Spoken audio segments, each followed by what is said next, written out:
Ponieważ czas już ubrać świąteczne drzewko, prezentujemy ostatni w tym roku pomysł na ozdobę świąteczną. Dajcie znać w komentarzach, która z naszych propozycji najbardziej przypada Wam do gustu. Miłego oglądania.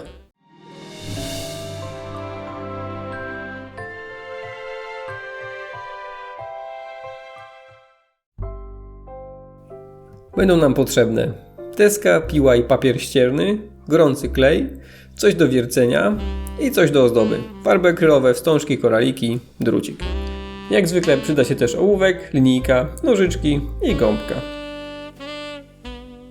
Zabierajmy się do dzieła. Zaczynamy od wymiarowania. Nasze ozdoby będą miały kształt trójkąta o podstawie 4 cm i wysokości 6 cm. Grubość elementu to 14 mm. Mamy rozrysowane linie, więc czas na cięcie.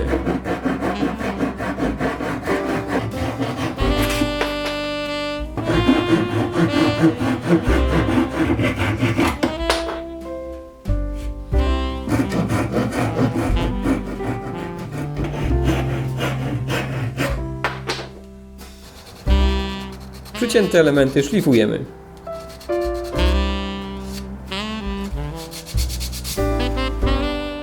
Kształt gotowy, teraz zdobienie.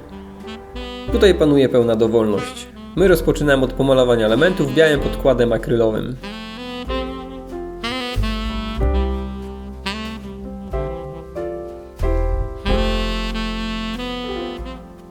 Krawędzie wykańczamy farbą akrylową brązową.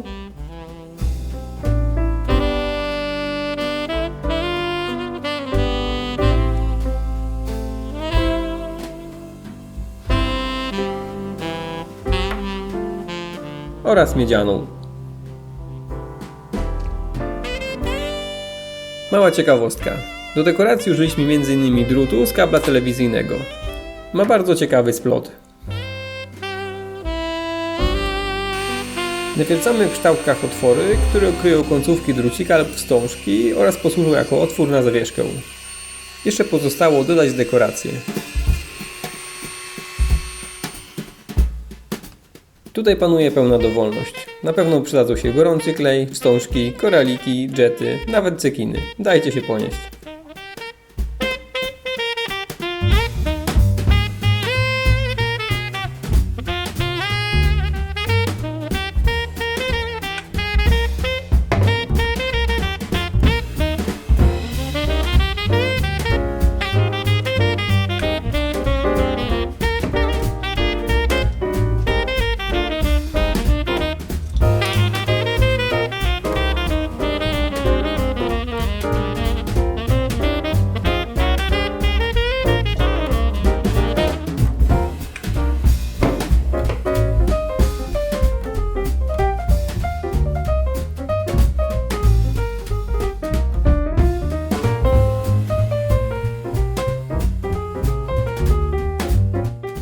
A tak prezentują się gotowe ozdoby.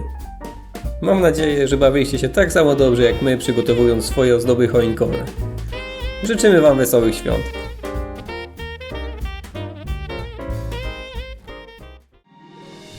Jeżeli Ci się podobało, subskrybuj i daj kciuka w górę.